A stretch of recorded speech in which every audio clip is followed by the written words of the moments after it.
hello again. You know, fertilizing is a very important step in caring for your yard. However, when it comes to choosing the right fertilizer, well, that may be a little confusing. So let's try to make the whole process simpler. The first thing to understand is why you need fertilizer at all. Well, I'll tell you why. Because fertilizing your lawn helps to build dense turf, and dense turf crowds out most weeds. And I'd say those are good reasons to fertilize. Just make sure you read the labels to get the right blend for the season. And don't overlook organic fertilizers, which work just as well. Another consideration is the fertilizer numbering system. Each bag of fertilizer has a number on the bag. Here, like this one. The first number represents nitrogen, which makes things green and causes them to grow above ground. The middle number is phosphorus, which is very important for root development. The third number is for potassium. This is important for drought and disease resistance. One easy way to remember this is the first number means up, for the second number, think down, and for the third number, think all around. Now that you know what's on the bag, here are a couple of examples. General all-purpose fertilizer will have the numbers 10, 10, 10 on the bag. A starter fertilizer will have numbers like 20, 27, 5.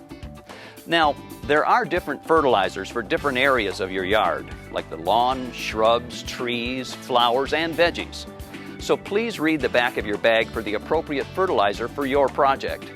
If you have any questions, please ask a Home Depot store associate.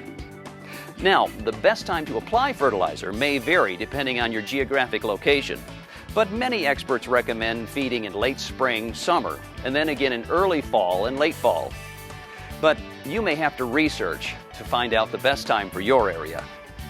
Once you've purchased your fertilizer, you'll probably wonder how to apply it.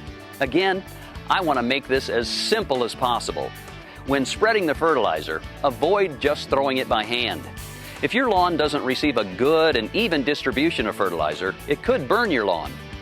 We recommend using a spreader. There are 3 types of spreaders: the handheld crank, the drop spreader, and the broadcast spreader. The handheld crank is good for ornamental beds, which will help you spread the application into tight spots. The drop spreader covers wide areas and is great for small lawns. And the broadcast spreader holds large quantities of fertilizer to help you do more in less time.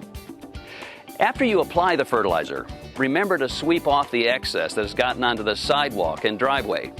This keeps fertilizer from getting into your water system or staining your sidewalk or driveway. Very few people have perfect lawns, but by carefully combining fertilization and weed removal treatments, even a novice can see a lot of improvement over time. For even more tips on fertilizing, check out the Home Depot Garden Club at homedepot.com. There, you'll find expert advice, exclusive savings, timely regional tips, and a community of gardeners. So, what are you waiting for? Get a move on to get more out of the ground than you put into it. That's all for now. Thanks for joining us. We'll see you soon. More saving, more doing. That's the power of the Home Depot.